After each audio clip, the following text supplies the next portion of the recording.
Frères et sœurs, bon après-midi à tous. Comment est-ce que vous allez? Ça va? La visite a été? Oui. J'espère que avec tout ce qui se passe, les visites, les prières, les chants, votre pensée continue à être focalisée sur Jésus-Christ. Gardons ces pensées jusqu'à la fin, jusqu'au coucher du soleil, et vous allez voir que nous serons bénis. Eh bien, cet après-midi, nous aurons des messages très, très importants. Nous avons vu ce matin la clé pour arrêter de pécher. Et cette clé-là, je vous dis, c'est la base. Parce que vous allez voir maintenant comment est-ce que Dieu va nous aider à faire cela. Dieu a toujours sa part à faire, mais il ne force pas. L'homme aussi a sa part. On dit que c'est une coopération entre l'humanité et la divinité. Souvent, l'esprit de prophétie nous parle de cette coopération. Nous devons coopérer avec la divinité. Et c'est ça qui est beau, c'est que des personnes charnelles, pécheurs, que nous sommes, nous pouvons coopérer avec la puissance de l'univers, le Saint-Esprit. Eh bien,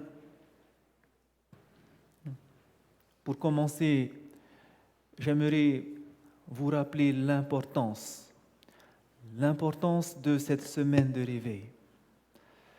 Dieu m'a montré qu'il est important que les membres puissent savoir ce qui se passe devant nous.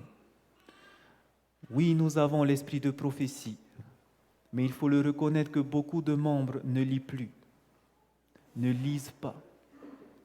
Et malheureusement, on rate ces joyaux que nous montre l'esprit de prophétie. Et si vous avez vu depuis le début de cette semaine, c'était que des textes de l'esprit de prophétie. Et vous voyez comment tout converge vers cette préparation pour le ciel. Nous avons vu au travers de l'esprit de prophétie que nous pouvons aussi savoir ce qui va se passer devant nous.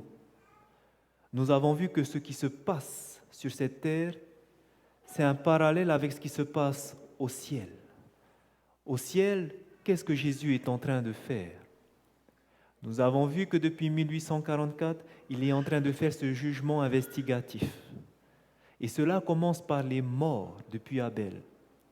Et une fois qu'il aura terminé avec les morts, il passera aux vivants. Et lorsqu'il passera aux vivants, nous devrons être prêts.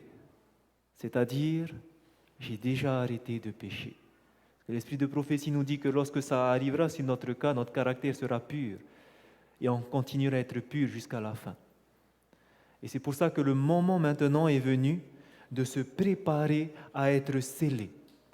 Pourquoi nous devons nous préparer à être scellés? Pourquoi nous devons être purs? Parce que pour terminer l'œuvre de Dieu, Dieu va répondre quoi? La pluie de l'arrière-saison. Mais pour donner la pluie de l'arrière-saison, est-ce qu'il donnera à tout le monde? Non, seulement ceux qui seront scellés, ceux qui auront le sceau de Dieu, qu'on appelle aussi les 144 000. Eh bien, la base, comme nous l'avons vu, c'est qu'il faudra donc un moment qu'on arrête de pécher. Et donc, la seule possibilité, parce que l'homme ne peut pas arriver de lui-même, c'est que le Saint-Esprit, Dieu lui-même, change notre cœur.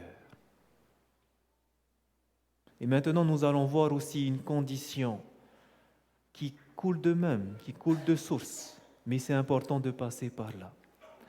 Et pour cela, j'aimerais juste vous rappeler quelque chose, pour qu'on puisse fixer les idées. Vous vous souvenez d'Apocalypse chapitre 13, 8, Apocalypse chapitre 13, verset 8, où on nous parlait de ces personnes qui vont avoir la marque de la bête ou le nombre de son nom. Nous avons vu que ceux qui n'ont pas le caractère de Dieu, qui est représenté par son sceau, c'est-à-dire son nom, sont ceux qui auront le sceau de Dieu. Ça sera scellé, les 144 000. Mais ceux qui n'auront pas le sceau de Dieu, ils auront quoi? La marque de la bête. Et nous avons vu que la marque, ça peut être la marque ou le nom. Et le nom de la bête, nous avons vu, c'est son caractère. S'il n'a pas le caractère de Dieu, on a des petits défauts, nous avons le caractère de la bête.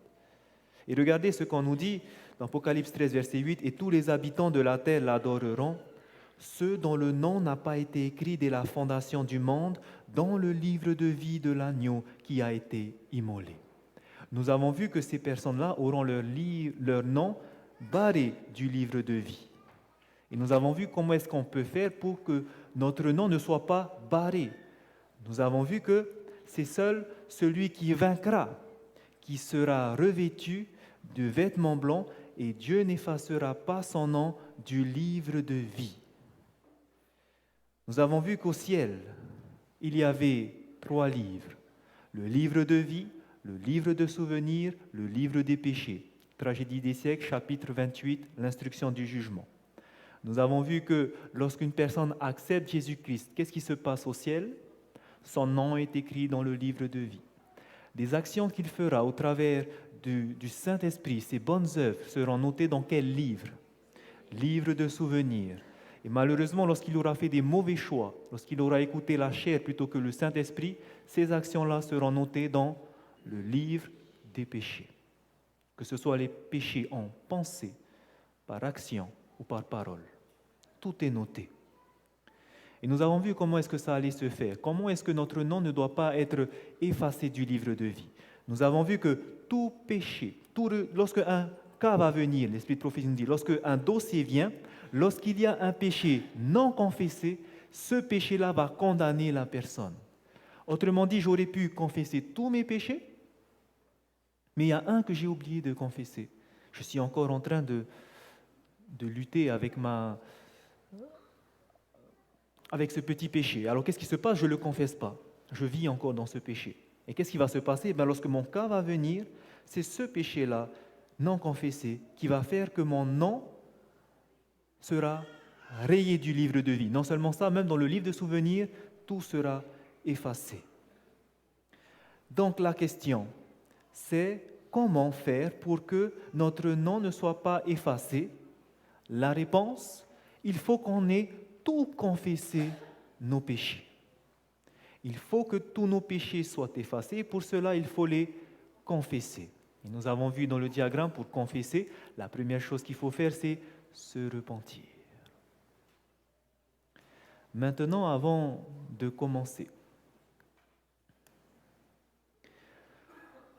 nous avons vu que nous devons arrêter de pécher. Nous avons vu que pour arrêter de pécher, Dieu va intervenir. Maintenant, avant toute chose, aujourd'hui même, vous savez qu'au ciel, il y a ces 3 livres. Tous ceux qui se sont baptisés, levez la main s'il vous plaît. Ok. Votre nom est inscrit où maintenant? Dans le livre de vie, à tous. Vos bonnes œuvres sont notées où? Dans le livre de souvenirs. Ce sont les anges, votre ange gardien qui note. Tout est registré. Vos pensées aussi, mauvaises, vos actions mauvaises, tout est noté. Donc actuellement, à l'heure où je vous parle, il y a ça au ciel pour nous. Et donc la première chose à faire, c'est tout d'abord de confesser tous ces péchés que nous avons commis, qui sont inscrits là maintenant en haut. Et donc c'est important de connaître qu'est-ce que je dois confesser. Et pour cela, il est important de savoir quels sont nos péchés. Et j'aimerais avec vous mettre quelque chose au clair. Parce que beaucoup se disent, lorsqu'on a appris des choses, on vient de découvrir, j'ai péché. Est-ce qu'il faut que je confesse cette chose que j'ai fait avant depuis tant d'années? Nous allons comprendre toutes ces choses maintenant. D'abord, regardons ensemble dans le livre de Jean. L'évangile de Jean, chapitre 16, verset 8. Il faut bien comprendre cette notion de péché. À quel moment ça nous condamne?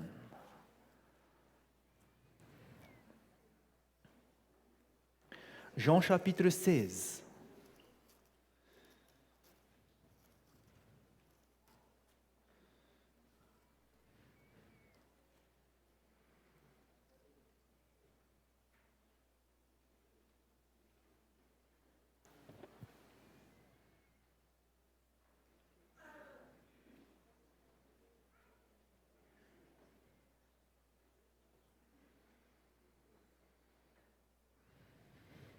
Avant de lire ce verset, j'aimerais qu'on incline seulement la tête. Nous allons demander l'aide de Dieu. Éternel, notre Dieu, nous ne pouvons pas ouvrir ta parole sans que celui qui a inspiré cela puisse nous parler avant tout. Et c'est pour ça que nous avons besoin d'être éclairés par le Saint-Esprit, celui qui a dirigé les écrivains de l'Écriture, qu'il puisse aussi nous donner l'intelligence, afin qu'il nous montre et de comprendre ce que tu as voulu nous transmettre aujourd'hui. Maintenant, parle à nos cœurs. En Jésus-Christ, nous te prions. Amen. Jean chapitre 16, verset 8, il est écrit, Jésus dira, « Et quand il sera venu, il convaincra le monde en ce qui concerne le péché, la justice et le jugement. » De qui est-ce qu'on est en train de parler ici? Au verset 7, on parle du Consolateur qui est le Saint-Esprit. Qui est-ce qui vous convainc de péché? C'est le Saint-Esprit. Ce qui veut dire que parfois, lorsque vous lisez la Bible, vous voyez que Dieu vous révèle un péché. C'est inscrit. Et là maintenant, vous voyez que, oula, je suis en train de commettre ce péché-là. Cette voix qui vous dit ça, c'est qui? Le Saint-Esprit. Mais maintenant, attention, il y a des personnes qui ont lu la Bible, qui n'ont pas compris. Par exemple, ils ne connaissent pas la vérité du sabbat. Et ils ne comprennent pas. Ça veut dire que le Saint-Esprit, est-ce qu'il les a convaincus de péché à ce moment-là? Non. Ce qui veut dire que maintenant, peut-être que vous aussi, il y a des péchés que vous ne connaissez pas. Et maintenant, ces péchés que vous ne connaissez pas parce que le Saint-Esprit ne vous a pas donné, est-ce qu'il vous condamnera pour ces péchés-là? Prenez dans Actes chapitre 17, nous avons la réponse. Est-ce que Dieu nous condamne lorsqu'on ne connaît pas nos péchés?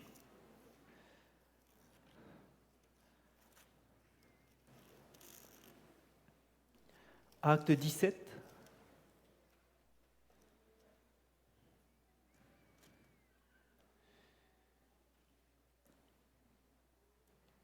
Et nous lisons le verset 30.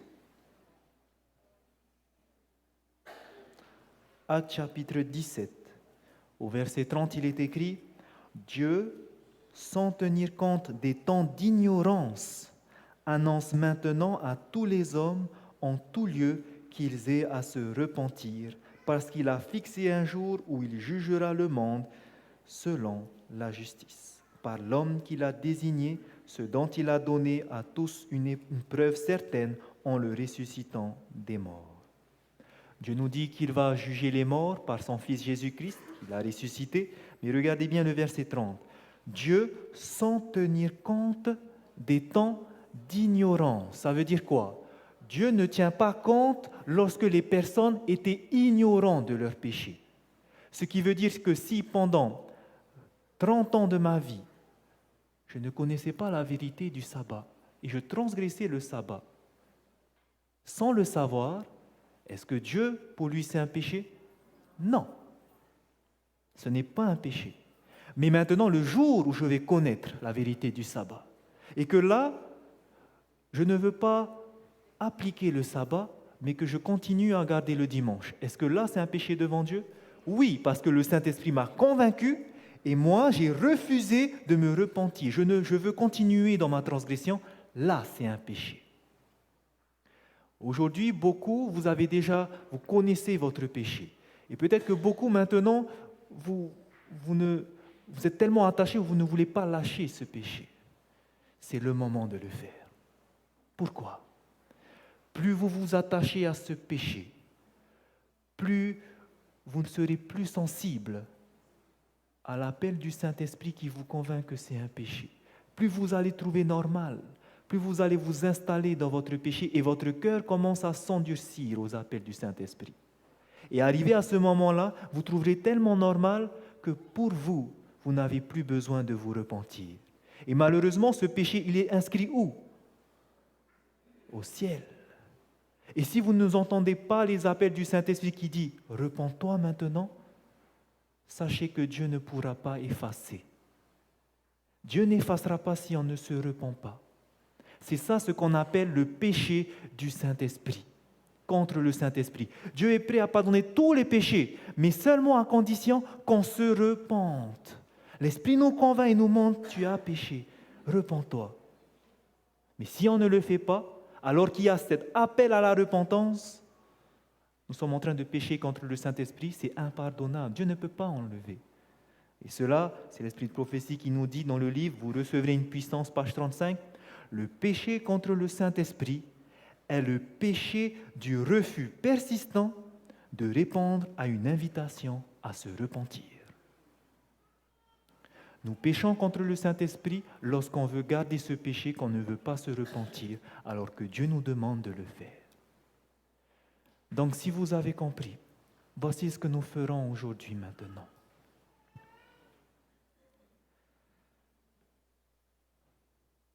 Nous allons commencer à confesser tous nos péchés. Mais nous avons vu que pour les confesser, il faut que nous nous repentons. Il faut que nous acceptons premièrement que nous avons péché. Et qui convainc cela? Le Saint-Esprit. Peut-être que nous avons un cœur endurci. Alors si nous voulons les confesser d'abord, nous allons demander à Dieu, donne-nous la repentance. Et la repentance vient lorsqu'on regarde la croix de Jésus, souvenez-vous. Donc voici ce que nous allons faire. Nous allons maintenant passer du temps individuellement dans la prière. Ce qui va se passer juste après, au travers de la parole de Dieu, nous allons voir quels sont les péchés que nous devons confesser. La Bible révèle, l'esprit de prophétie le révèle. Mais avant de vous montrer tous ces péchés, il faudra que lorsque ça sera affiché, vous ne dites pas non, ça c'est pas moi, alors que si. Donc il faudra premièrement demander à Dieu, donne-moi Seigneur un cœur repentant. J'ai besoin de connaître mon péché parce que je veux te les confesser. Donc on va passer maintenant un temps dans la prière individuellement. On se mettra à genoux pour ceux qui le peuvent et on va demander à Dieu, donne-nous la repentance comme tu as donné à Israël. D'accord? Passons un moment dans la prière individuellement et je clôturerai par une prière.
Éternel, notre Dieu, Père, tu es glorieux Seigneur, tu es formidable, merveilleux, tu es digne de louange et d'adoration. Aujourd'hui, nous avons compris notre devoir, c'est de confesser nos péchés. Et tu connais notre cœur. Tu sais que notre cœur est endurci. tellement endurci que parfois nous risquons de pécher contre le Saint-Esprit.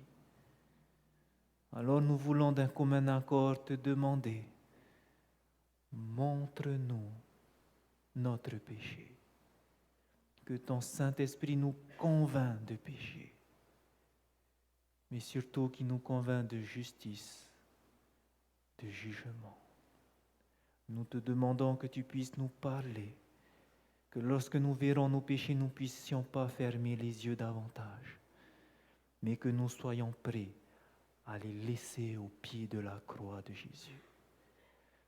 Je te prie présentement que tu puisses nous entourer de tes anges puissants, afin que tu puisses diriger ce moment, qu'il n'y ait pas de mauvaise influence qui perturbe ce moment solennel, et que ton Saint-Esprit agisse puissamment dans cette assemblée. Sonde les cœurs, passe dans les rangs et aide-nous à garder les yeux fixés sur ce grand sacrifice. C'est notre prière que nous voulons t'adresser dans le nom de ton Fils Jésus-Christ. Amen.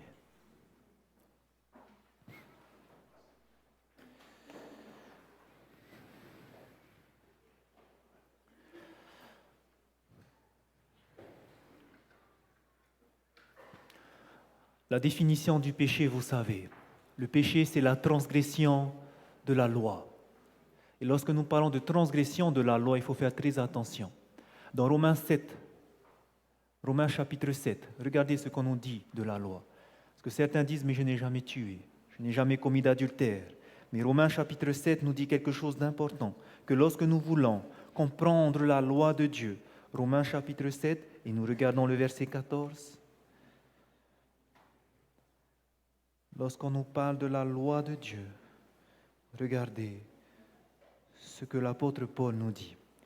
Romains 7, verset 14, il est écrit « Nous savons en effet que la loi est spirituelle, mais moi je suis charnel, vendu au péché. » La loi, c'est une loi qui est spirituelle, c'est-à-dire que pour voir, comprendre la loi de Dieu, c'est seulement avec le Saint-Esprit.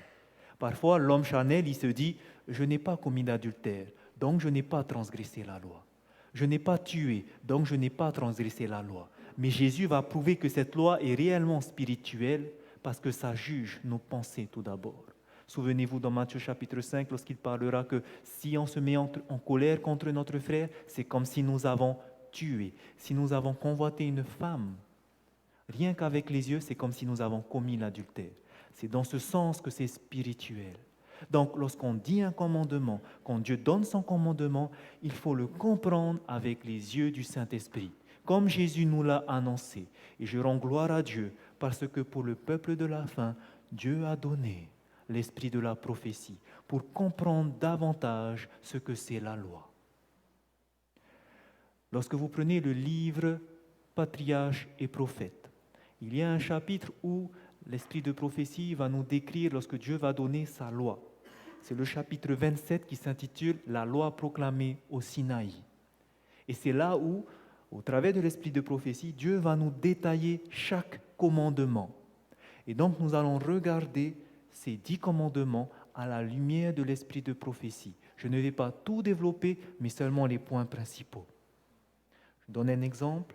Lorsque nous parlons du premier commandement, le premier commandement, selon Exode chapitre 20, c'est « Tu n'auras pas d'autre Dieu devant ma face ». Qu'est-ce que cela veut dire? L'esprit de prophétie nous dit « Ce commandement interdit à l'homme de donner à n'importe qui et n'importe quoi la première place dans ses affections et son obéissance. Tout ce qui tend à diminuer votre amour pour Dieu ou qui entrave le service que nous lui devons devient pour nous un Dieu. Ce qui veut dire que si Dieu est là, vous êtes ici, à quel moment il y aura quelque chose entre nous? C'est lorsque, par exemple, il y a quelqu'un qui nous empêche de faire la volonté de Dieu. À ce moment-là, c'est comme si cette personne-là était un Dieu. Lorsque cette personne-là prend la première place, c'est comme si c'était un Dieu. Vous vous souvenez l'exemple d'Ellen White? Qu'est-ce qui a fait qu'elle n'est pas partie en mission? Qu'est-ce qui l'a empêchée de faire le service? C'est à cause de son fils, son bébé, Henri. Et à cause de ça, c'était un péché et elle a confessé et Dieu a guéri son fils. Et donc, nous allons voir qu'il se peut que dans notre entourage, il y a des personnes qui m'empêchent de faire la volonté de Dieu. Ça peut être nos enfants, ça peut être nos parents, ça peut être notre épouse, notre époux. Et ces personnes-là nous empêchent à suivre Dieu correctement. Alors j'aimerais vous montrer ce que Jésus nous dit. Cela ne doit pas nous empêcher parce que si elle vient prendre la première place, c'est comme si vous avez un autre Dieu devant votre face. Donc vous allez prendre dans Matthieu chapitre 10, où Jésus sera clair. Nous ne devons pas mettre d'autres personnes entre nous et Dieu. Si quelqu'un prend cette place entre nous et Dieu, c'est comme si nous faisons d'elle un Dieu. C'est ce que l'esprit de prophétie nous dit. Une fois que ça entrave notre service pour Dieu, elle devient pour nous un Dieu. Matthieu chapitre 10, nous allons lire les versets 34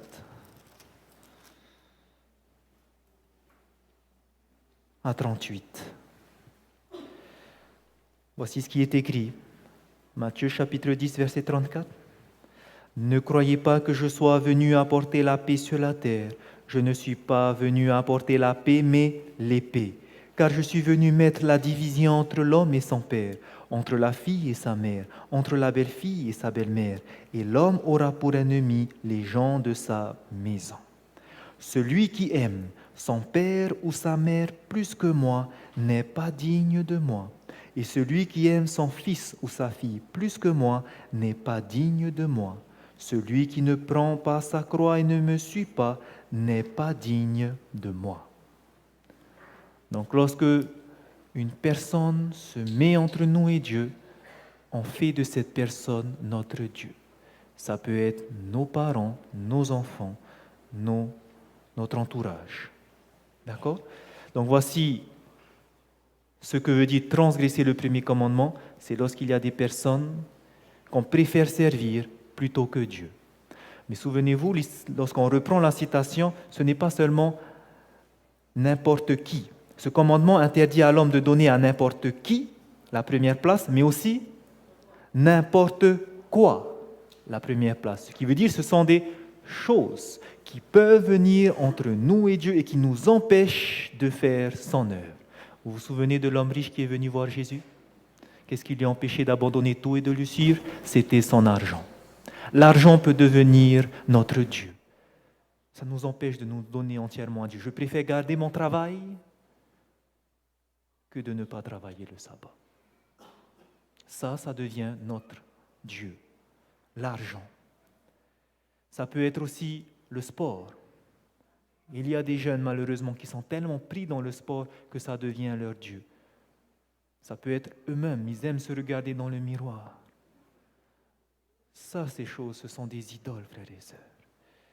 Nous avons vu que ça peut aussi être ce que nous allons manger. Lorsque nous mangeons dans l'excès, nous avons vu que c'est un péché que de céder à l'intempérance dans la quantité de nourriture absorbée, même lorsque la qualité en est irréprochable. Lorsqu'on mange des bonnes choses, une crudité, manger en excès, c'est un péché. Et nous devons confesser ces choses-là.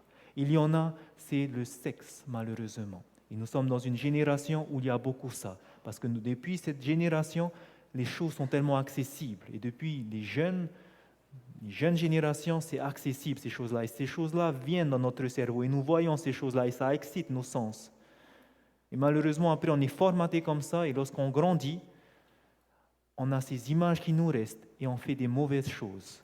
Alors que Dieu a donné un don, la sexualité, mais on abuse de ces choses-là. Ça affaiblit notre corps. On fait des choses qui ne sont pas correctes devant Dieu. C'est un don. Nous devons respecter cela.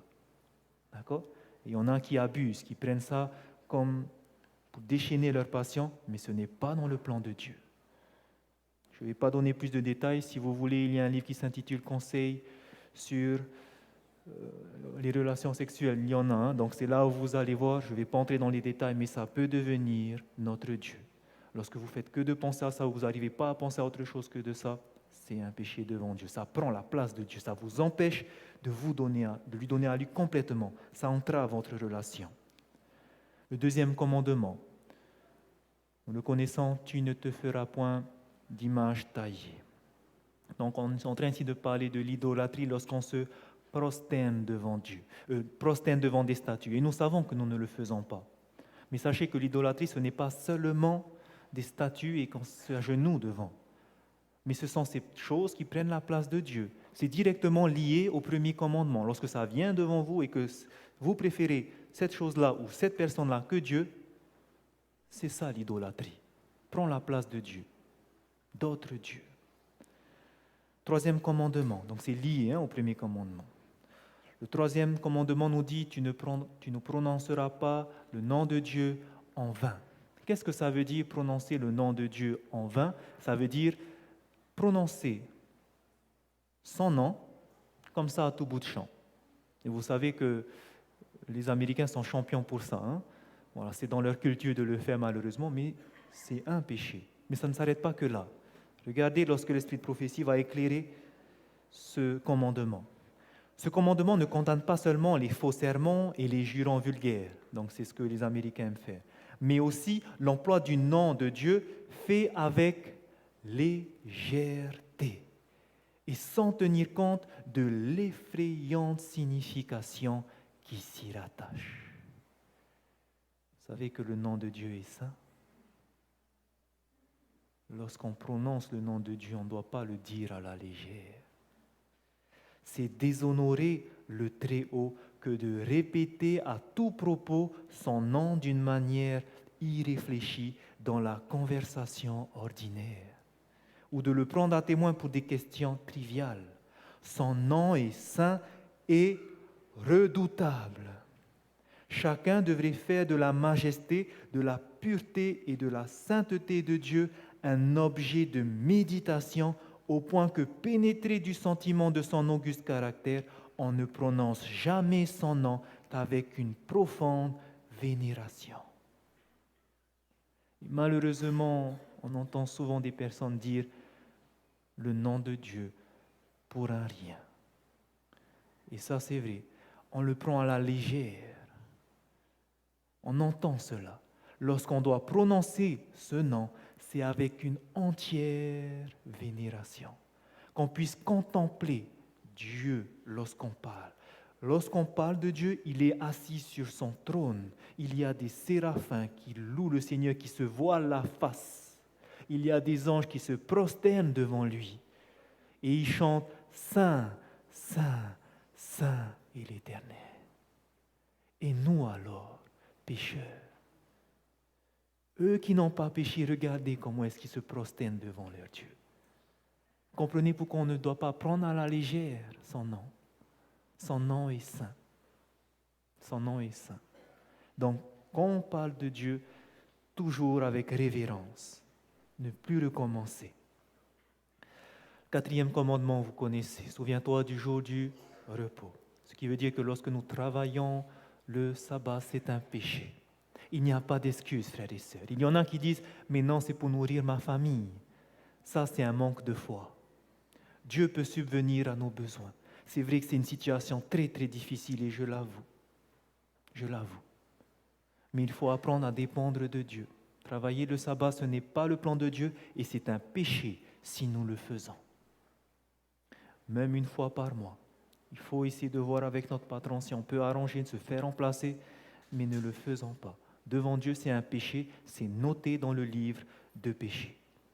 Mais la loi est spirituelle. On se dit, nous, on ne transgresse pas le sabbat, alors puisqu'on ne travaille pas, on est ici. Regardez lorsque la loi nous montre sa pureté. Lorsque nous regardons dans Patriarches et Prophètes, toujours dans le chapitre où on parle de la loi, elle nous dit, ceux qui, au jour du repos, s'entretiennent de leurs affaires ou font des projets les concernant, sont devant Dieu aussi coupables que s'ils travaillaient ce jour-là. Lorsque le jour du sabbat, on est en train de parler du match de football qu'il y a eu tel jour. Lorsqu'on est en train de parler, combien est-ce qu'on a acheté cette voiture? Lorsqu'on est en train de parler des projets qu'on va faire. Et ça, on l'a tous fait, n'est-ce pas? Lorsqu'on fait ça, qu'est-ce que Dieu dit? On est aussi coupable que lorsque on travaille le sabbat. C'est la même chose. Pourquoi? Parce que le jour du sabbat est un jour saint. Chaque seconde a été mise à part pour un usage saint. Ce n'est pas fait pour s'entretenir des choses de la semaine. On a 6 jours pour le faire. Dieu nous demande un seul jour. Et si pendant un seul jour, on n'arrive pas à se consacrer à Dieu, comment voulez-vous que l'éternité vous vous consacrez à Dieu si un seul ici-bas, vous n'arrivez pas? Parce que notre cœur est encore divisé, frères et sœurs. Lorsque le sabbat arrive, c'est un jour saint. On ne parle plus des choses de la semaine. C'est fini. C'est fini. Et donc, nous ne devons plus recommencer ces choses-là, frères et sœurs. Et je sais que nous sommes tous coupables de cela. Moi-même, je l'ai fait. Mais nous devons maintenant arrêter. Prenons au sérieux le jour du sabbat. Prenons au sérieux. Donc, ne pas parler de 20 discours le jour du sabbat. Parler de Jésus-Christ, il y a tellement à dire sur lui. Tellement. Et c'est là qu'on voit qu'est-ce qu'il y a dans le cœur. 5e commandement. 5e commandement nous dit « Honore ton père et ta mère, pour que tes jours se prolongent dans le pays où Dieu va te donner. » Ce qui veut dire qu'il faut respecter nos parents. Et jeunes, nous avons vu dans la réforme, dans le foyer, nous ne devons pas manquer de respect à nos parents. Ils ont l'autorité.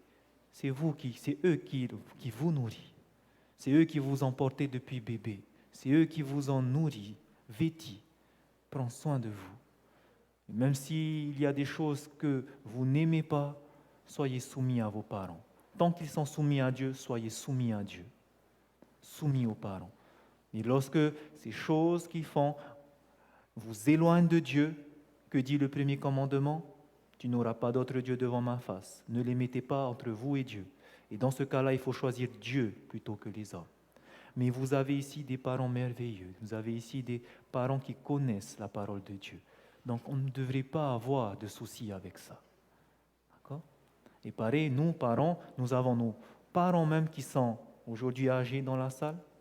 Respectons ces parents, aidons-les. Mais ça va plus loin. Ça va plus loin. Regardez ce qu'elle nous dit.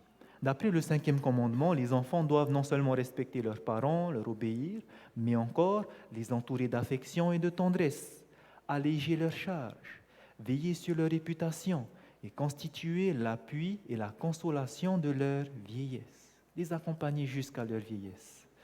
Ce commandement, voici la 2e application, et là c'est important. Ce commandement comprend également les égards dus à qui? Aux pasteurs et magistrats, comme à tous ceux auxquels Dieu a confié quelque autorité. Dieu a donné autorité sur nos responsables du pays, nos maires. Ça, c'est une autorité civile. Mais Dieu également a donné l'autorité, il a consacré nos pasteurs, nos anciens. Et ces personnes-là, frères et sœurs, nous devons du respect pour ces personnes. Nous ne devrions pas entendre des gens critiquer nos pasteurs. C'est vrai, ce sont des hommes, ils peuvent faire des erreurs, mais nous n'avons pas à juger leur travail. Ils ont été consacrés par Dieu. Ce sont des hommes, ils peuvent faire des erreurs, mais sachez que ce sont des hommes qui ont été consacrés par Dieu, mis à part, nous devons les respecter. Et si nous manquons de respect, si nous critiquons leur travail, que ce soit les pasteurs, les anciens, ces personnes qui ont été consacrées, si nous le faisons, qu'est-ce qui se passe? Nous sommes en train de transgresser quel commandement? 5e commandement. Donc maintenant, vous êtes au courant. Vous savez ce qu'il ne faut plus faire. Peut-être que vous l'avez fait par ignorance, Dieu ne tient pas compte, mais à partir d'aujourd'hui, vous le savez. Et c'est pour ça qu'il faudra demander à Dieu de purifier ici. Et comment il purifie? en contemplant Jésus-Christ.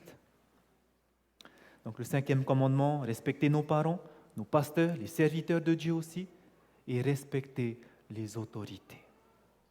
Le 6e commandement nous dit « Tu ne tueras point ».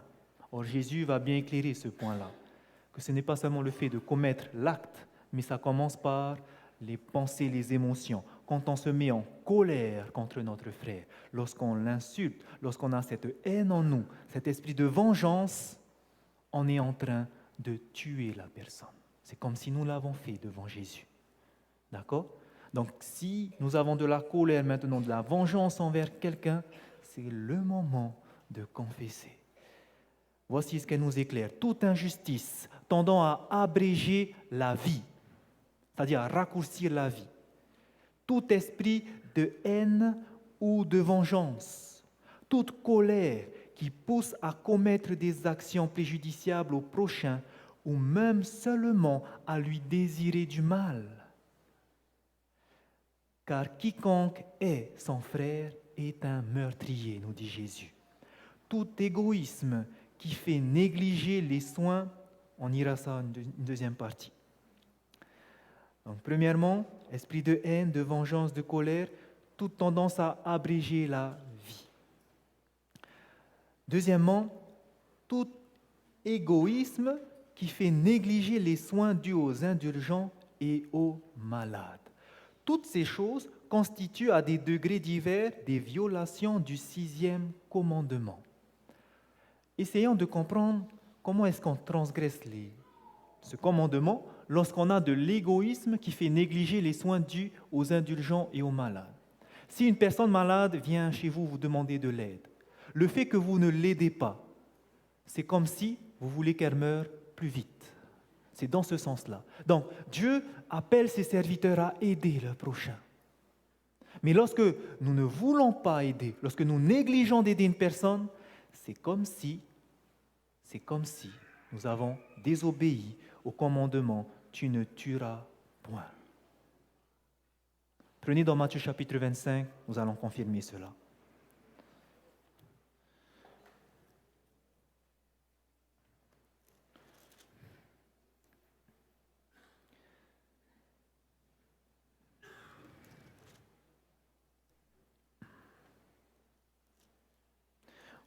Matthieu chapitre 25, la deuxième partie nous parle du moment où lorsque Jésus reviendra.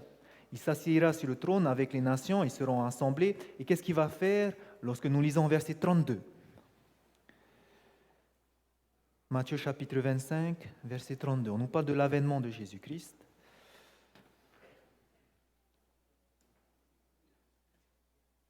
Verset 32, il est écrit « Toutes les nations seront assemblées devant lui. Il séparera les uns d'avec les autres, comme le berger sépare les brebis d'avec les boucs. Il mettra les brebis à sa droite et les boucs à sa gauche. » Regardez maintenant ce qu'il dira aux boucs qui sont à sa gauche. Nous prenons verset 40. 41, pardon.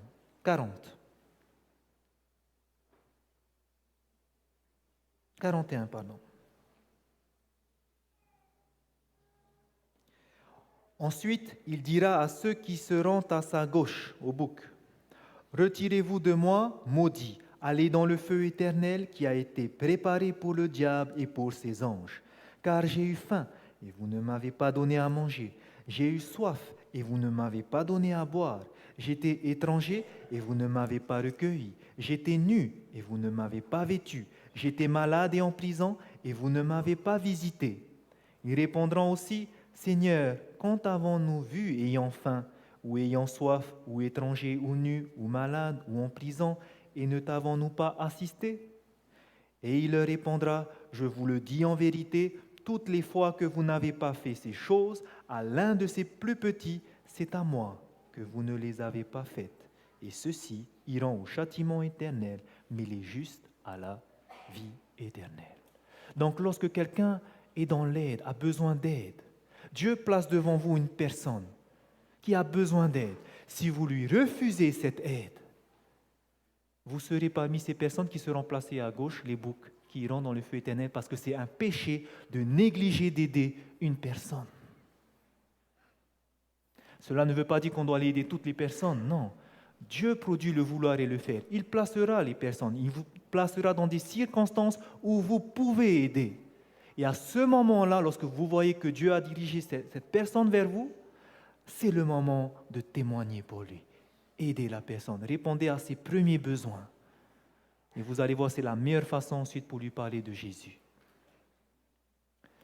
Donc, négliger d'aider, c'est la transgression du 6e commandement.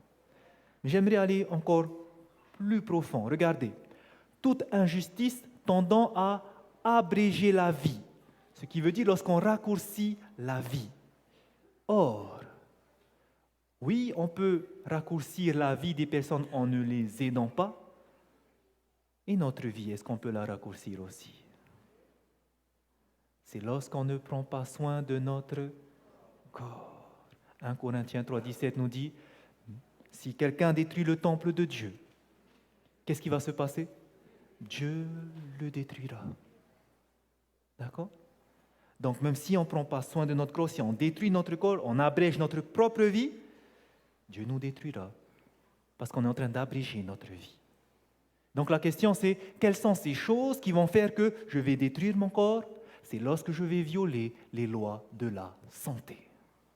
Nous avons vu, par exemple, l'intempérance au niveau du manger. Ça nous rend malade. Consommation de viande, ça nous rend malade. Ce n'est pas bon pour notre santé. Attention, je n'ai pas eu le temps de mettre la citation. Mais lorsqu'on parle de consommation de viande, cela ne veut pas dire que quand je vais manger du poisson, qui est de la viande blanche, lorsque je vais manger du poisson, cela ne veut pas dire que je vais pécher. Ellen White nous dit bien de ne pas mettre sur le même plan la viande et autre chose qu'on va voir maintenant. La viande, lorsqu'on est dans des conditions où il n'y a que ça à table, du poisson par exemple, et qu'il n'y a que ça, ce n'est pas un péché de manger, parce qu'il n'y a que ça. Mais à la maison, il ne devrait pas y avoir ces choses-là. Mais lorsque vous êtes invité chez quelqu'un, je ne dis pas quand il y a du porc, attention, ça ce n'est pas, vraiment pas bon, il ne faut pas toucher. Mais lorsqu'il y a du poisson chez la personne, et qu'il n'y a que ça à manger, il n'y a pas autre chose, ce n'est pas un péché de prendre ce poisson et de manger, ce poulet, cette viande. Ça a arrivé plusieurs fois à Ellen White, lorsque vous lisez ses écrits, et plusieurs fois elle a été confrontée à des plats de viande, et elle a mangé la viande. Et elle ne se sent pas bien après, malheureusement. Et nous, c'est pareil, vous allez voir que quand vous arrêtez la viande, quand vous allez reprendre, ça fait du mal. Et parfois, on préfère ne plus toucher. Tant mieux. Mais ce n'est pas un péché si vous êtes invité de manger du poisson. Ne soyons pas légalistes. D'accord? Je vous dis, moi, personnellement, lorsque je vais manger chez mes parents, vous savez, ils préparent, mon père aime faire plaisir à ses enfants. Et il sait qu'on ne mange pas de viande, pas de porc. Mais il prépare au moins du poisson pour eux. Parce qu'eux, ils n'arrivent pas à manger comme nous. Et quand il n'y a que du poisson, je ne vais pas le décevoir, je mange le poisson. Mais je n'ai pas mauvaise conscience. Mais je sais qu'à la maison, pas de poisson à la maison. Parce qu'avec mon foyer, nous pouvons faire la réforme sanitaire. Il n'y a pas de contrainte. Et maintenant, c'est vrai qu'il y en a qui ne vivent pas chez des parents qui sont adventistes, ils ne peuvent pas. Donc, il ne faut pas vous culpabiliser pour cela. Ce n'est pas un péché. Mais maintenant, ces choses-là qui ne sont pas un péché, mais qu'il faut essayer d'éviter de retirer petit à petit, il y a quelque chose qui est péché. Et ça, par contre, il faut l'enlever. Que vous soyez avec des personnes qui en consomment ou avec des personnes qui n'en consomment pas. Quelle est cette chose qui va tendre aussi à diminuer notre vie? C'est la consommation de thé et de café. Boire du thé et du café, c'est commettre un péché. Il s'agit d'un coupable laissé aller qui, tel d'autres mots, nuit à l'âme. C'est une drogue, frères et sœurs. La caféine, c'est une drogue. Vous voulez savoir la preuve? Ceux qui boivent du café, vous avez du mal à arrêter. Parce que c'est une drogue, vous avez besoin de cela. On se dit, mais le thé, pourtant ce n'est pas du café. Vous avez la même molécule qui est la caféine qu'on trouve dans le thé. Et on l'appelle la théine, mais c'est la même molécule identique. Ça fait le même effet, ça excite votre corps, ça augmente votre rythme cardiaque, ça émousse les sens, c'est comme de la drogue. Et quelqu'un qui arrête du café, il a envie de reprendre. C'est ça l'effet de la drogue. Et aujourd'hui, si vous ressentez ce manque quand vous ne buvez pas de café, cela prouve que vous êtes accro à ça. Et par la puissance de Dieu, il peut vous délivrer de ce péché. Donc aujourd'hui, peut-être vous l'apprenez, peut-être que pendant longtemps vous avez lutté avec ça. Mais aujourd'hui, ce n'est plus le temps de jouer avec ce petit péché. Là, frères et sœurs, il faut mettre de côté. C'est catégorique. Boire du thé ou du café, c'est un péché. C'est un péché. D'accord? Viande, poisson, essayez d'éviter. Mais là maintenant, il s'agit des lois naturelles que Dieu a données au corps. Et ces lois naturelles, il faut les respecter. Transgresser ces lois revient à un péché. Et j'irai plus loin. J'espère que ce n'est pas le cas ici, mais c'était mon cas lorsque j'ai commencé à connaître l'adventisme. Je n'étais pas encore baptisé et pour moi, je n'avais vu aucun verset où on parlait que l'alcool était un péché. On nous disait simplement que c'est l'excès de vin qui n'est pas bon. Donc, on peut prendre alors un petit peu. C'était ce que je me disais à l'époque. Jusqu'au jour où j'ai découvert cette citation. Et là, c'était catégorique. Tellement je comprends c'est quoi le péché, c'était catégorique, ça, je n'en veux plus. C'était avant ma conversion et j'aimerais vous montrer ce passage-là. Concernant l'alcool. Qu'il s'agisse de thé, de café, de tabac ou de boissons alcoolisées. Le fait de se laisser aller à des appétits contre nature est de l'intempérance. Les appétits contre nature, c'est de consommer du thé, du café, du tabac, des boissons alcoolisées. Ce n'est pas dans le plan de Dieu. Pourquoi? Et cela est en conflit avec les lois de la santé et de la vie. Vous consommez ces choses-là, vous violez les lois de la santé. En faisant usage de ces produits nuisibles, thé, café, tabac, boissons alcoolisées, on crée dans l'organisme un état de choses qui n'est pas conforme au plan du Créateur. Et ce laxisme, c'est-à-dire le fait de se laisser aller, que de temps en temps je vais prendre un peu d'alcool, ce laxisme parmi les membres de la famille humaine est un péché. Donc même que ce soit une goutte d'alcool, frères et sœurs, la consommation est un péché. Vous vous souvenez Jésus-Christ sur la croix? On voulait lui donner du fiel, parce qu'on avait coutume de donner ça pour que c'était une boisson narcotique qui trouble, hein, c'est comme une drogue. Hein. Eh bien, on a voulu lui donner ça, mais qu'est-ce qu'il a fait? Il a rejeté, il a craché, parce qu'il ne voulait pas que ses sens soient troublés. Il savait qu'il faut qu'il ait toutes ses capacités mentales. Et si lui, il l'a fait alors qu'il était suspendu, il nous donne la force, nous, de vaincre ces petites tentations. Que ce soit le thé, que ce soit le café, il nous donne la force de surmonter cela. J'aimerais vous donner une petite précision concernant le thé. Le thé, frères et sœurs, ce n'est pas ces sachets, ce n'est pas tous les sachets que vous faites tremper dans de l'eau chaude. Ce n'est pas que du thé, ça. Il faut séparer thé et tisane. La différence, c'est quoi? Le thé est fait à partir de feuilles de thé, un arbuste qu'on appelle le thé. On prend ces feuilles-là qu'on laisse sécher et ensuite, souvent pour aromatiser ce thé, on ajoute des feuilles séchées de citron, de la menthe. Et là, on appelle du thé à la menthe, du thé au citron. D'accord? Ces boissons-là qui contiennent du thé, des feuilles de thé, sont un poison pour l'homme. Ne consommez pas ces choses-là, c'est péché. Mais, lorsque vous prenez des feuilles de citron, des feuilles de menthe, toutes ces choses-là, on laisse sécher, on appelle ça des tisanes. Et lorsque vous faites infuser dans l'eau, c'est juste l'arôme, ce sont tout ça qui va sortir, qui va donner ce bon goût, et c'est bon parfois pour le corps, ça dépend desquels, mais c'est excellent pour le corps. Lorsque vous consommez ces choses-là, ce n'est pas un péché. D'accord? Donc, évitez lorsque vous allez au magasin de prendre n'importe quelle boîte. Regardez bien là où c'est marqué tisane. C'est ça qu'il faut. D'accord? Ça va tout le monde? Je dis parce qu'il y en a qui ne savent pas. Et donc après, on a vu quelqu'un avec un thé. T'as vu ce qu'il a fait? Et là déjà, c'est pas bon. Pourquoi tu juges, toi qui te feras juger? Et ces mentalités, frères et sœurs, il faut changer. On va voir tout de suite après. D'accord? Ça, ce n'est pas quelqu'un qui est né de nouveau. Hein? Et là, ça nous fait rire, mais j'espère qu'on ne va pas recommencer. Hein? C'est pour votre bien que je dis ça. Le 7e commandement, tu ne commettras pas d'adultère. L'adultère, ce n'est pas seulement en action, mais c'est aussi en pensée. Et frères et sœurs, surtout nous les hommes, nous avons ce gros problème. Lorsque Dieu nous a créés, nous avons un cerveau qui est attiré par les formes, le visuel. Les femmes, eux, ils n'ont pas ce problème. Eux, les femmes, ils ont un cerveau qui sont sensibles à la voix et au toucher. Les hommes, ils ont un cerveau sensible aux formes. Et nous sommes sensibles lorsque nous voyons une belle femme de regarder ses formes. Et ça, c'est dans la nature humaine. Et c'est pour ça que j'aimerais m'adresser aux femmes. Je n'ai pas mis la citation et j'aurais dû le mettre, je n'avais pas le temps de le faire.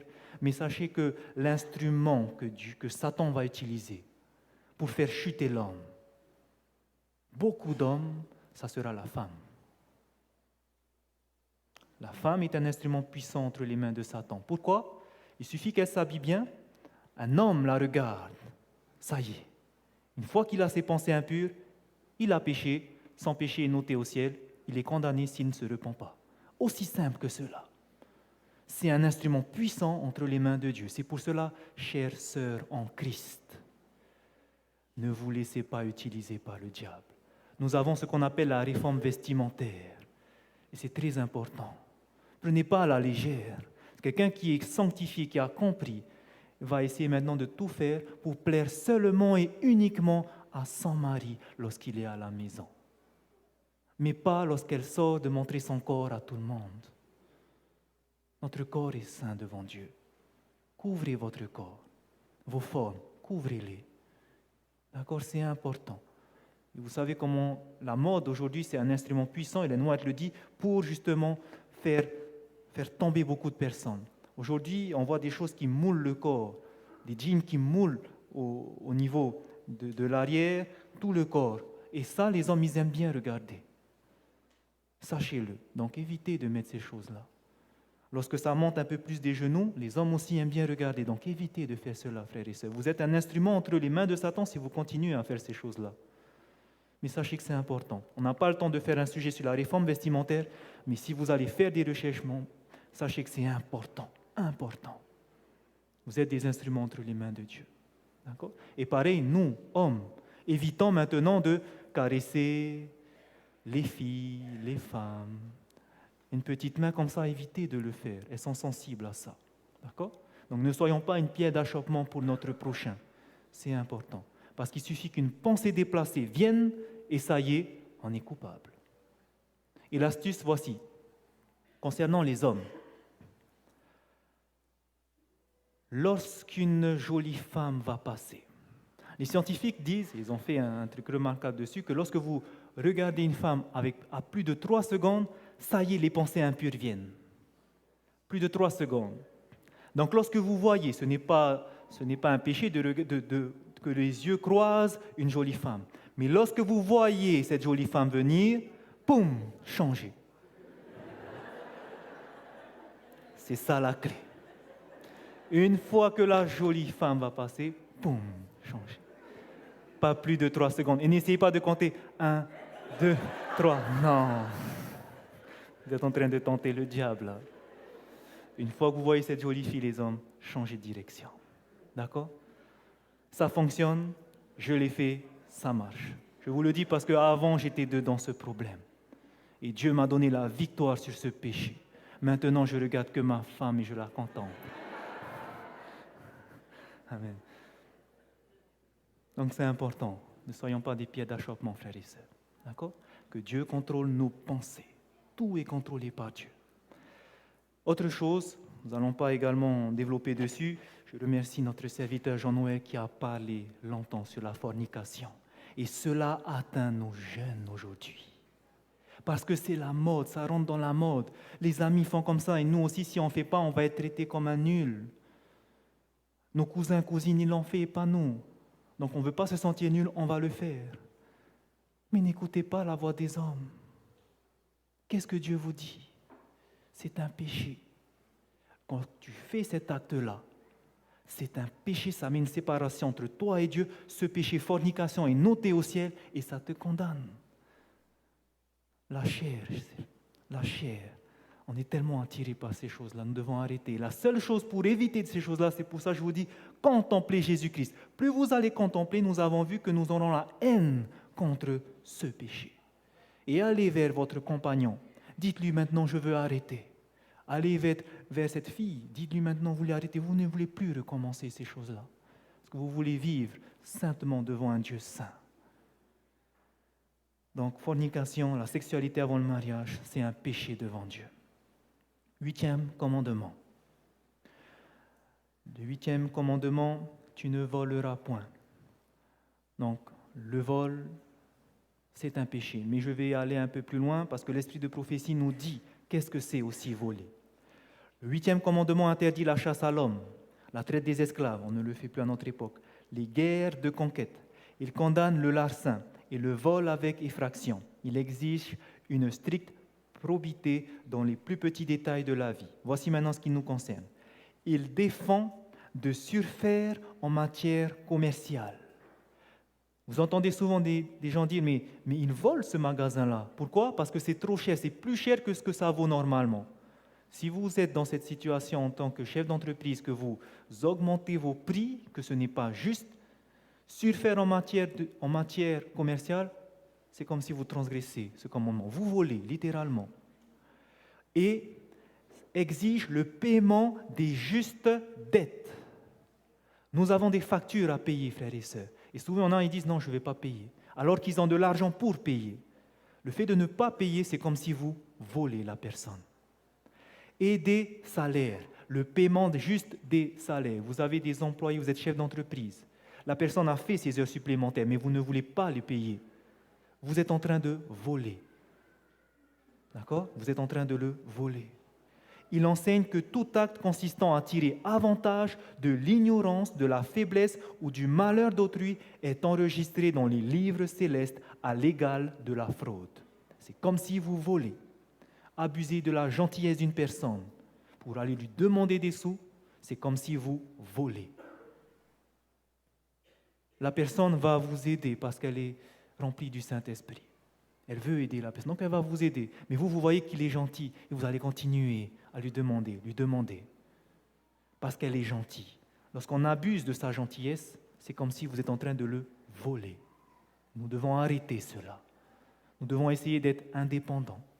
Travailler, trouver un petit truc, un petit travail, vendez du main qui plaise à Dieu, et vous allez voir, Dieu va vous aider, mais arrêtons de dépendre les uns des autres.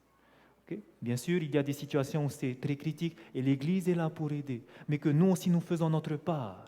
Souvent, il y en a, ils viennent à l'Église parce qu'ils sont assistés, ils veulent être assistés, il ne faut pas faire ça. Paul est clair, celui qui ne travaille pas, qu'il ne mange pas non plus. Dieu ne veut pas de paresseux, c'est un péché. D'accord? Donc, abuser de la gentillesse des personnes, ce n'est pas bon. Vol, dette, salaire impayé, c'est transgresser le 8e commandement. On arrive au 9e commandement. Tu ne porteras pas de faux témoignages. Il veut dire qu'on ne va pas mentir. Même pour camoufler la vérité, il ne faut pas mentir. Vous savez qui est le père du mensonge? Satan. Ne copiez pas le père du mensonge parce que vous n'êtes pas les fils de Satan. Vous êtes nés de nouveau, vous êtes fils du Dieu très haut, qui est lumière et vérité. Dites la vérité, même si ça va blesser, il faut le dire avec tact, mais jamais nous devons camoufler. Plus d'éclaircissement sur ce commandement. Toute exagération intentionnelle, toute insinuation ayant pour but de donner une idée erronée, voire le récit de certains faits présentés de manière à induire en erreur, constitue un mensonge. Vous savez, lorsque vous racontez quelque chose et que vous voyez que quand vous dites cette chose-là, en même temps, vous êtes essayant de tourner l'affaire à votre avantage. Vous êtes en train d'induire en erreur. Ou sinon, vous essayez de ramener la faute sur la personne dans votre discussion. Ça, c'est la transgression du 9e commandement. Ce précepte interdit tout ce qui tend à compromettre la réputation du prochain par l'altération de la vérité. par des soupçons nuisibles, par la calomnie ou la médisance. C'est ce qu'on appelle ici les critiques. Vous savez, c'est quoi une critique? C'est lorsque vous appuyez les défauts de quelqu'un. Lenoir donne une définition claire, je n'ai pas eu le temps. La critique, c'est quand vous appuyez les défauts de quelqu'un. La critique, c'est un péché. La suppression intentionnelle de la vérité qui porterait préjudice à quelqu'un est elle-même une violation du 9e commandement. C'est pour cela qu'il faut contrôler notre bouche. Mais est-ce que je peux contrôler ma bouche? Est-ce que je peux contrôler ma bouche? Non. Nous avons vu ce matin. Israël a dit, nous obéirons à tes commandements. Est-ce qu'ils ont réussi? Non, parce qu'ils n'ont pas compris que qui doit contrôler? Dieu. Et que leur part, c'était de laisser faire Dieu. Laisser faire Dieu. Donc si on a ce problème avec notre bouche, nous allons laisser ça à Dieu aujourd'hui. D'accord? Nous laissons ça à Dieu. Nous ne voulons plus retomber dedans. Donc le 9e commandement, les critiques, les médisances, les mensonges, nous devons arrêter cela.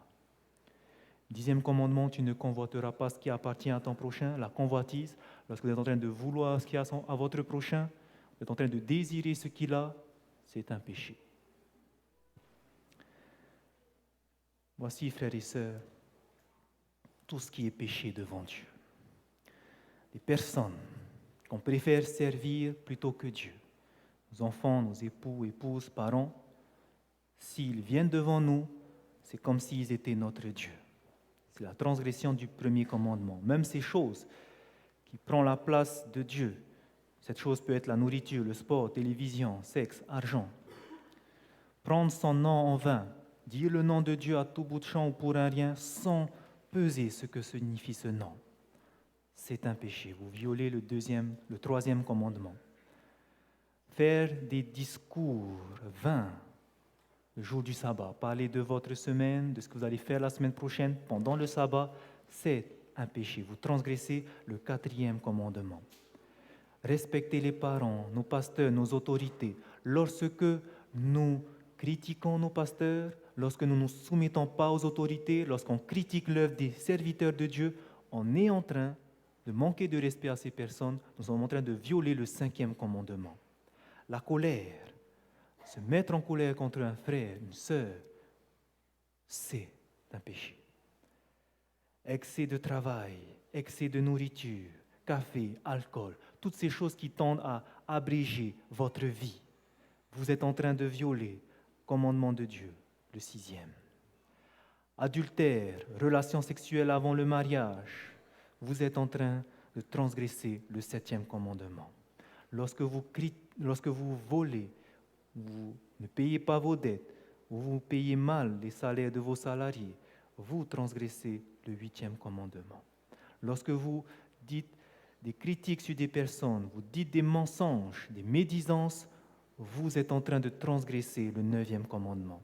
Et lorsque vous convoitez ce qui se trouve à votre prochain, vous êtes en train de transgresser le 10e commandement. La loi est spirituelle. Voici ce que nous dit la loi. Et au regard de cette loi, nous voyons que nous sommes tous pécheurs. La volonté de Dieu, c'est que nous ne péchons plus. Nous voulons arrêter ces choses-là, parce qu'il y a le sceau de Dieu qui sera bientôt placé. Il y a ce 144 000 qui doivent refléter le caractère de Dieu et qui prouveront que c'est possible, par la grâce de Dieu, par la puissance de son esprit, à vivre sans péché. Et ça commence par confesser cela. Frères et sœurs, si maintenant vous avez fixé ces choses-là et que le Saint-Esprit vient de vous convaincre de votre péché, gardez-le en tête parce que maintenant, bientôt, nous allons le confesser devant Dieu. Mais avant de faire cela, j'aimerais vous donner la condition pour que votre péché soit pardonné. Toute promesse de Dieu est conditionnelle.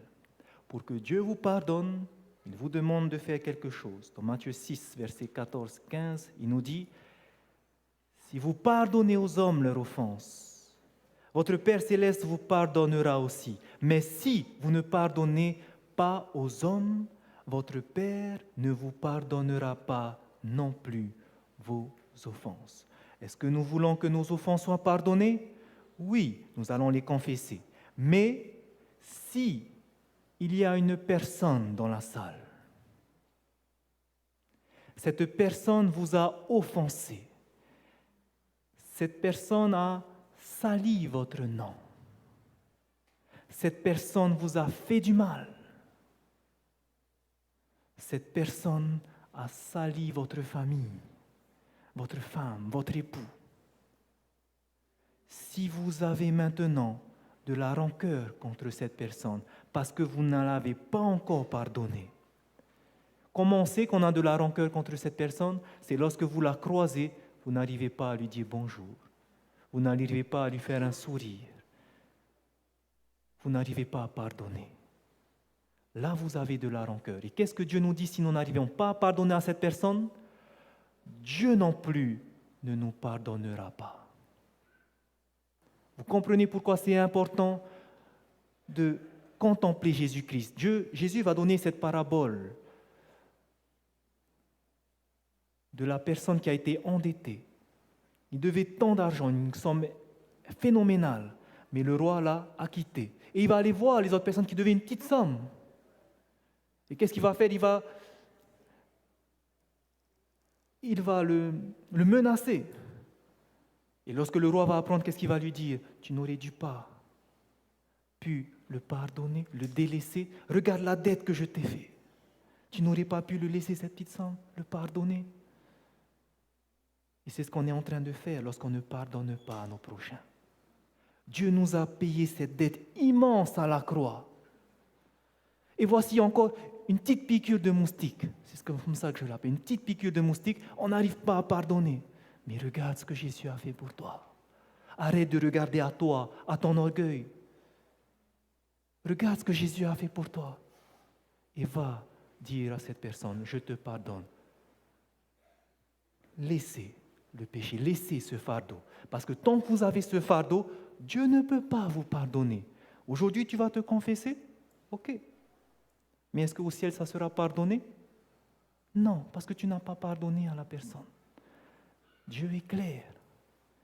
Et il y a des personnes qui ont offensé et ils savent qu'ils l'ont fait. Ils savent qu'ils ont été méchants. Frères et sœurs, demandez pardon à Dieu, parce que la personne, c'est une créature de Dieu. Mais surtout, allez voir cette personne. Si vous l'avez offensé par vos paroles, ou parce que vous avez dit des choses, allez demander pardon. Rencontrez cette personne, il faut demander pardon, parce que si vous ne pardonnez pas, Dieu ne vous pardonnera pas. Nous devons nous réconcilier.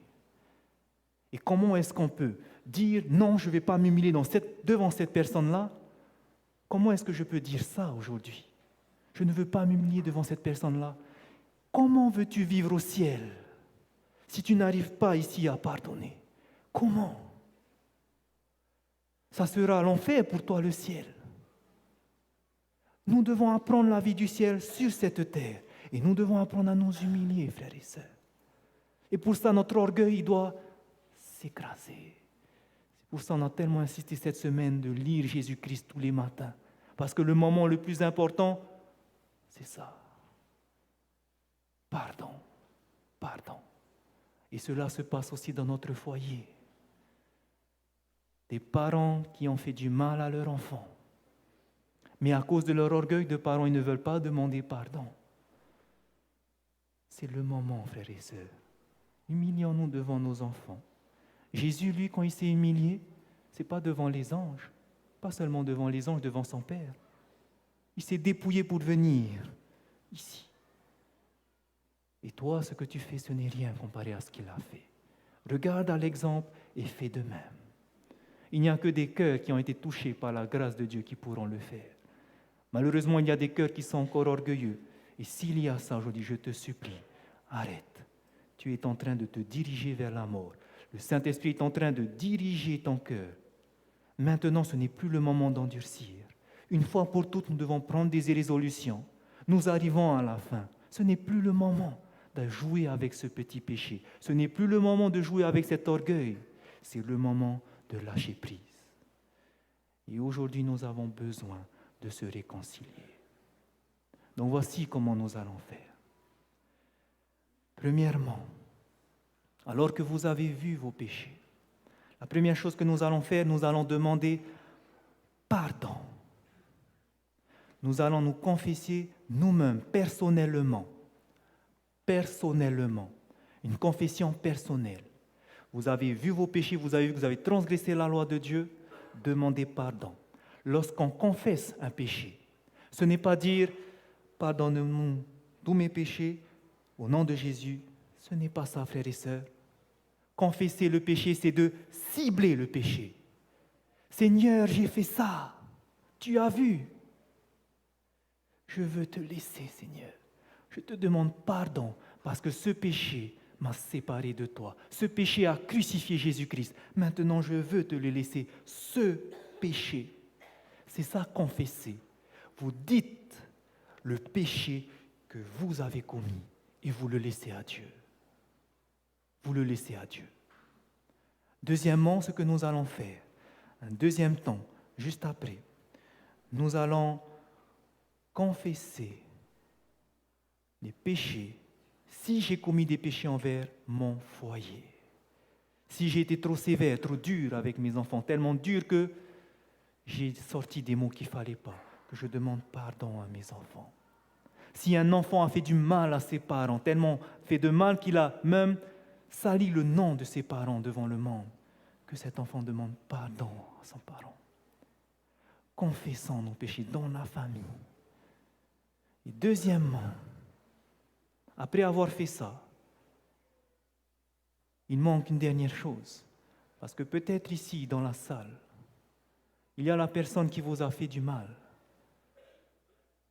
Peut-être dans cette salle, la personne a vu qu'elle a fait du mal, elle est là. Si j'ai fait du mal à quelqu'un, va voir la personne. Si tu as dit du mal à cette personne, face à face, va la voir. Si tu as critiqué cette personne, ce que tu as critiqué, c'est parti dans l'oreille d'un autre, il est parti rapporter et c'est arrivé à la personne. Et il sait que tu as dit quelque chose. Mais toi, tu ne sais pas parce que tu as dit que à lui. Parce que tu as critiqué cette personne, va demander pardon à cette personne. Nous devons le faire. Et maintenant, si nous avons fait cela, Jésus nous donne cette promesse dans 1 Jean chapitre 1, verset 9, que si nous avons confessé nos péchés, confessé à Dieu, confessé à mon foyer, à mon prochain, Dieu est fidèle et juste pour nous les pardonner et pour nous purifier de toute iniquité. Maintenant, Dieu nous promet cela d'effacer. Mais avant, il nous demande de confesser. Nous allons passer ce moment de confession. Voici comment ça va s'organiser. Pendant le moment de confession, je demanderai à la communication de nous mettre un fond musical. Lorsque le fond musical va commencer à sonner, je vais demander à ce que tous nous nous plaçons par famille. La confession n'a pas encore commencé. Dès que la musique viendra, on se met par famille. Et à ce moment-là, lorsqu'on est en famille, on s'assoit côte à côte sur le banc, à ce moment-là, on commence individuellement à se confesser, personnellement. Je me mets à genoux, je demande pardon à Dieu pour mes péchés. Quand j'ai fini cela, deuxièmement, ce que je fais, j'attends que ma famille a terminé. Et maintenant, je vais aller vers mon foyer. Et je vais demander pardon à ma femme, à mon mari, à mon père, à ma mère, à mes enfants. Une fois que ça sera fini, parce qu'ils sont à côté de moi, si vous voyez dans la salle une personne à qui vous avez fait du tort, va rencontrer cette personne-là. Demande pardon et priez ensemble. C'est l'heure de la réconciliation. C'est l'heure de la repentance. Nous avons jeûné exprès pour cela. Nous allons demander à Dieu qu'il nous donne cette repentance maintenant. Je vais d'abord faire une prière. La musique va venir et nous allons nous mettre par famille et commencer par personnellement mon foyer et mon prochain. Je vous invite à vous mettre à genoux pour cette prière et ensuite nous allons nous mettre par famille.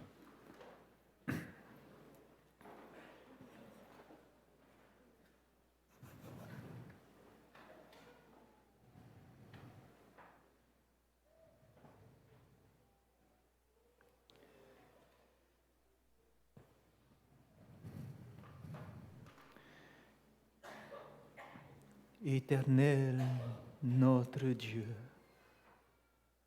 voici ton peuple cet après-midi est devant toi. Tu as proclamé la spiritualité de ta loi et nous avons vu combien nous sommes pécheurs. Ta loi nous a montré nos défauts. Ta loi nous condamne. Ta loi nous dit que nous méritons cette mort éternelle. Mais nous te rendons gloire, Seigneur, car en Jésus-Christ, tu permets que nous puissions être justes à tes yeux. Et cela, c'est au moment où nous allons confesser nos péchés que tu pourras nous pardonner. Et c'est pour cela que je te demande l'esprit de repentance dans cette assemblée. Ton peuple a prié pour ça. Nous nous sommes abstenus de nourriture parce que nous avons cette pensée d'être purs comme Jésus était pur. Et nous te réclamons, nous te supplions, passe dans les rangs cet après-midi. Convainc tes enfants de péché. Donne-nous l'esprit de repentance, que nous puissions voir l'horreur qu'a fait notre péché à ce Jésus qui n'a pas hésité à quitter le ciel, la gloire et l'honneur pour venir mourir sur cette croix pour nos péchés. Donne-nous, Seigneur, cet esprit de repentance. Passe dans les rangs. Montre-nous la croix de Jésus-Christ. Montre-nous sa bonté. Montre-nous son sacrifice. Montre-nous combien tu es amour. Montre-nous combien nous sommes sales. Montre-nous combien maintenant nous avons besoin de délaisser ce péché, de mettre de côté notre orgueil. Humilie-nous maintenant. Humilie nos cœurs. Que nous puissions être remplis de ton amour pour voir le mal que nous avons fait à notre famille lorsque nous les avons négligés, lorsque nous avons sorti des mots méchants, lorsque nous avons humilié nos enfants, nos maris, nos épouses, lorsque nous avons fait du mal,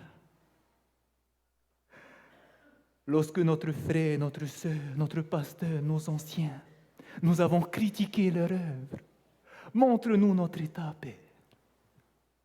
Humilie-nous afin que nous puissions nous approcher de cette croix, que nous puissions nous confesser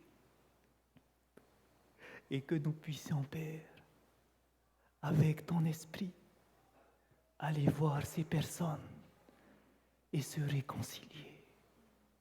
Aujourd'hui est l'heure de la réconciliation, Seigneur. Tu le sais.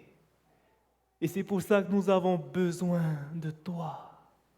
Que ton esprit maintenant dirige cette salle. Que ton esprit nous visite.